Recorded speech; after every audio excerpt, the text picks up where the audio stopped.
Pain is inevitable. Suffering is optional. These words from Haruki Murakami carry a truth so simple, yet profoundly misunderstood. Life does not spare anyone from pain. The loss of someone you love, the crumbling of a dream, a betrayal, a broken body, a broken heart. Pain is woven into the fabric of existence, like the changing of seasons, like the falling of rain.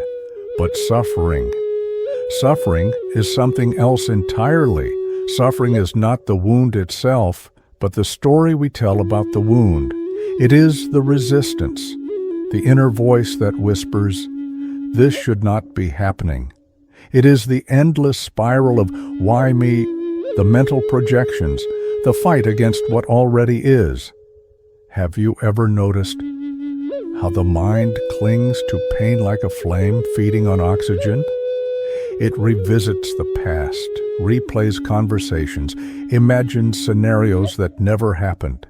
It creates a prison made entirely of thoughts.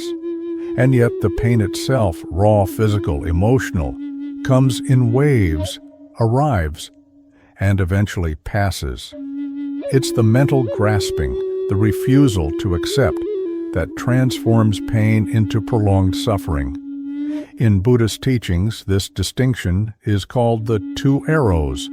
The first arrow is the pain, unavoidable, part of being alive.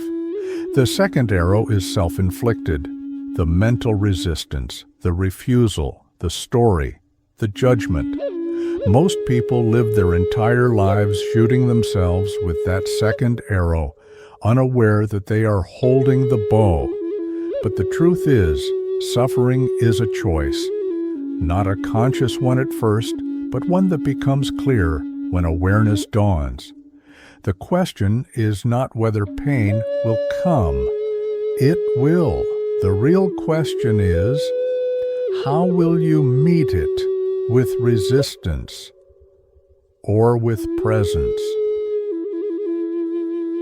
Modern life has sold us a quiet lie, a lie that whispers, if you try hard enough, if you're smart enough, careful enough, disciplined enough, you can avoid pain.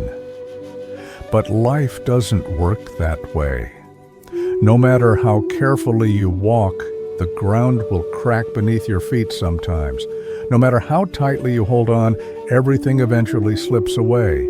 People change, bodies age, circumstances collapse.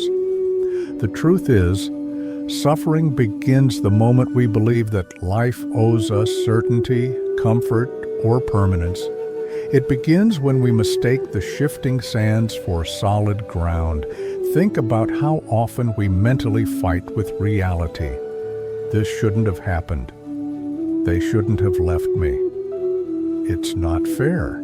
Why me? But these thoughts are not reality. They are attempts to bargain with what already is. They are desperate negotiations with the inevitable. And the irony is cruel. The more we try to control life, the more we suffer. The tighter we grip, the more life cuts our hands. Look closely. Beneath every moment of suffering, you will find one common thread: resistance. A refusal to let reality be as it is. But what if, instead of tightening, you softened? Instead of resisting, you allowed? This is not surrender in defeat. It is surrender in wisdom. The wisdom that recognizes life was never meant to be controlled. It was meant to be experienced. The waves of life do not stop crashing just because you wish them to. But you can learn to stop standing against them. You can float. You can breathe. You can witness. This is where suffering begins to dissolve. Not because life became easier, but because you stop demanding that it should be anything other than what it is. This is not passivity, it is clarity. A clarity so sharp, it cuts through the illusion of control. And in that cutting, something remarkable happens.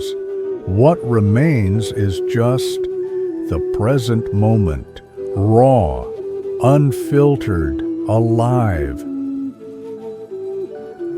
There is a subtle, almost invisible line that separates pain from suffering, and that line is resistance. Pain is a sensation, raw, immediate, and inevitable. It visits every human life. Loss visits, illness visits, disappointment visits, change visits. There is no door you can lock that keeps them away, but suffering is the story we weave around that pain.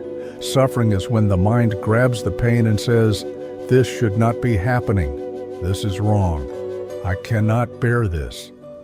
And suddenly the sharp sting of pain becomes something heavier, something sticky, something that lingers long after the event itself has passed. Look closely and you'll notice most of what we call suffering does not exist in the body. It exists in thought. It exists in resistance. It exists in the mental fight against what is. But acceptance is not weakness. It is not giving up. It is the quiet, radical act of saying, "This is what is, and I will meet it." The moment you stop wrestling with the reality of pain, something astonishing happens. The mind quiets. The tension softens. And in that silence, there is space. Space to breathe. Space to feel, truly feel, without being devoured by the feeling. Space to realize that pain does not need to be an enemy. It is an inevitable visitor. But it does not have to become your identity.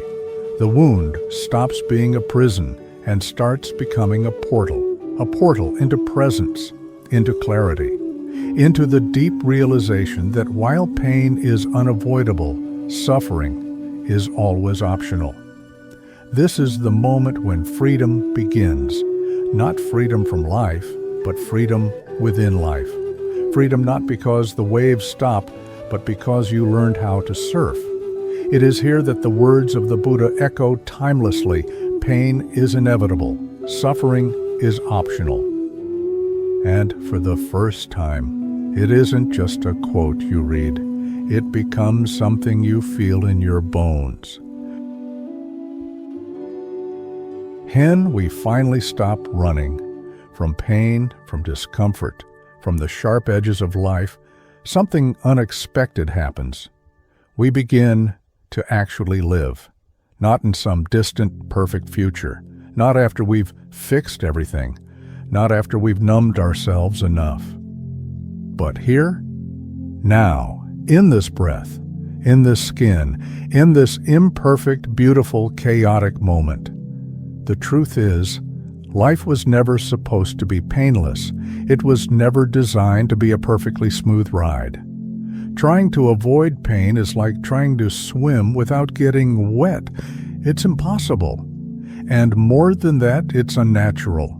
But what is possible, and what few ever realize, is that you can stop drowning. You can stop clinging. You can stop believing that pain means something is wrong with you, because pain is not a punishment. Pain is not a sign of failure. Pain is a messenger, a teacher, a mirror. It says, you are alive. You are feeling.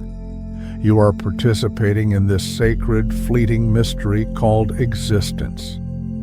The invitation is not to escape it, but to meet it, to breathe into it, to witness it without collapsing into it. In doing so, something profound is revealed, that beneath the waves of emotion, beneath the changing weather of experience, there is something in you that cannot be broken, a stillness, a presence, a vastness untouched by joy or sorrow, gain or loss, birth or death. This is your refuge. This is your home. Not because life stops hurting, but because you are no longer afraid of being hurt.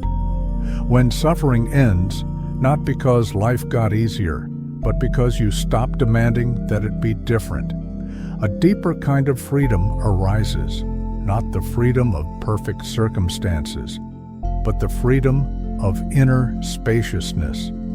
This is the wisdom hidden in Haruki Murakami's words. Pain is inevitable. Suffering is optional. And as you breathe into this truth, you begin to see that the real transformation was never about escaping life. It was about entering it fully, naked, unarmored, awake. And so I leave you with one final reflection from the same author, a reminder of this sacred path you are now walking. What happens when people open their hearts? They get better. Haruki Murakami. May you open yours. May you get better. Not by avoiding life, but by embracing it entirely.